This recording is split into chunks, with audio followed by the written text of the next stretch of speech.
हज योग प्रणेता श्री माताजी निर्मला देवी के शताब्दी वर्ष पर कालिदास अकादमी के संकुल हॉल में योग धारा के आयोजन में विदेशी सहज योगी कलाकारों ने भारतीय गायन, वादन व नृत्य की प्रस्तुति दी। कालिदास अकादमी परिसर स्थित संकुल हॉल में मंगलवार शाम विदेश से आए सहज योगी कलाकारों द्वारा भारत के सहयोगी कलाकारों के साथ भारतीय गायन, वादन और नृत्य की प्रस्तुतियां दी गई। इन प्रस्तुतियों के माध्यम से कलाकारों ने उपस्थित लोगों को सहज योग ध्यान पद्धति से अवगत करवाया।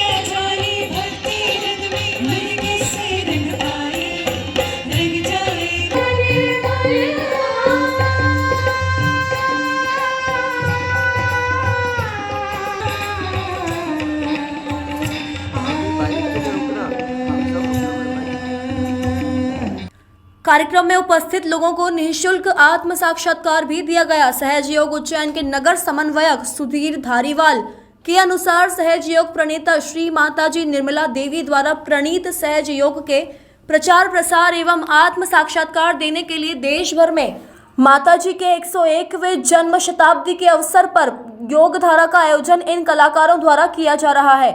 इसी के अंतर्गत यह प्रस्तुति हुई। प्रस्तुति देने वाले कलाकारों में हंगरी निवासी डैनियल ग्योजो, फ्रांस निवासी मैरी फ्रेंसाइन, ऑस्ट्रिया निवासी वेरा एम्बा एवं इवगेना, रशिया निवासी एना रोनिजर और यूक्रेन निवासी ओलिना शामिल थे। वहीं भारत के कलाकार अक्षय पवार, शेफाली, डॉक्टर प्रियंका, शुभम सोनी, चैतन्य ओसवाल, नन्हे, किशन, डॉक्टर विजय मालवीय, आगम गुप्ता और रमेश राव शामिल थे। कलाकारों ने भारतीय देवी देवताओं के भजनों की शास्त्रीय संगीत के साथ प्रस्तुति दी। प्रस्तुति में प्रयोग होने वाले वाद्य यंत्र भी भारतीय थे। So we use Indian music in Sahaja Yoga meditation because this is our tool for balancing ourselves. So we start to do this music to be able to meditate deeply. So we use different songs like Rama, Krishna and Ganesha songs because all these deities are inside us. In every our chakra there are some deity and different positive quality which this deity has. So by singing these bhajans with this music and with the connection through our Kundalini with the whole providing power, we can enlighten different positive quality within us through this connection to the Indian deities. Getting to know Sahaja Yoga, and thanks to Shri Mataji Nirmala Devi who developed Sahaja Yoga, we got to know Indian culture and Indian music, classical music, bhajans, qawwalis. And it inspired us a lot because we got to know that all Indian music is based on ragas, on like classical music, and we feel very good energy flowing when we sing Indian music. And Indian music, all of it what we sing is about gods, so our attention automatically goes to gods, goddesses, and that is why when we also sing Indian music in Austria, in Europe, and different countries where people don't know Hindi, Marathi or Sanskrit, they still feel this energy flowing and energy that we address the God Almighty, the all-pervading power, and they open their hearts. And actually, although they don't understand abroad of India the language, but they take this music very well, and we travel with concerts worldwide with these bhajans and qawwalis. नमस्कार मित्रों, मेरा नाम आगम गुप्ता है और मैं गुजरात से हूँ।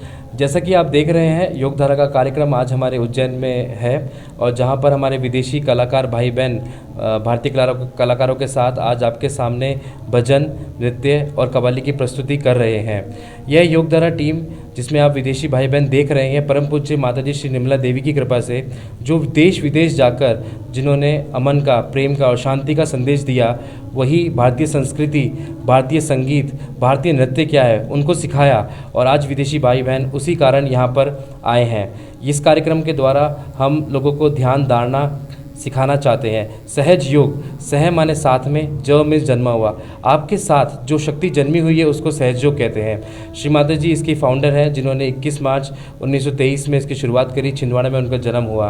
ये विदेशी भाई बहन ये अपने पैसों से यहाँ स्वयं आए हैं। सिर्फ़ और सिर्फ उनका मकसद यहाँ पर भारत में आकर हमें ध्यान धारणा सिखाना और हम सहयोग के माध्यम से अपने जीवन में क्या परिवर्तन ला सकते हैं, ये हमें यहाँ पर बताने आए हैं। ये हम सभी भारतीयों के लिए गर्व की बात है कि हमारी ही संस्कृति, हमारी ही परंपराएं, हमारे विदेशी भाई बहन हमें दोबारा याद दिला रहे हैं। इसका हमें बहुत गर्व है। हमारा भारत देश बहुत महान है। भारत की धरा से सर्वे भवन्तु सुखिना, सर्वे संतु निरामया एवं वसुधैव कुटुंबकम जैसे मंत्र का जब उद्घोष होता है तो सारे विश्व में सनातन संस्कृति का उद्घोष होता है। और भारत ही नहीं अपितु सारे विश्व के अनेक देश सनातन संस्कृति की ओर आकर्षित है। और आज उज्जैन के अंदर सहज योग धारा के जो कार्यक्रम माता जी की इस पुण्य अवसर पर जो यहाँ के आयोजकों ने किया है, यहाँ विदेश के लोग भी राम धारा, राम भजन का जो भजन प्रस्तुत कर रहे हैं, उससे ऐसा लग रहा है कि सारा विश्व सनातन संस्कृति को स्वीकार करने के लिए अग्रसर है। और उस दिशा में आज हमें यहाँ पर देखने को मिला है।